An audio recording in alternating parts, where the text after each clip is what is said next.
How to fix Roblox animations not playing for other players. So if you want to fix your Roblox animations not playing for other players, then what you need to do is you just need simply make sure that you have stable internet connection at first, because if you don't have a stable internet connection, then you might find this kind of problems.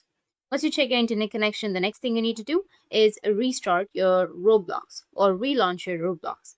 After relaunching your Roblox, your problem may be fixed. If that still doesn't fix your problem, then you need to open up your browser where you play your Roblox. After that, you need to go with the three dots, which will be in the top right, and scroll down a bit and then go with settings. Now, under settings here, you just need simply go with privacy and security.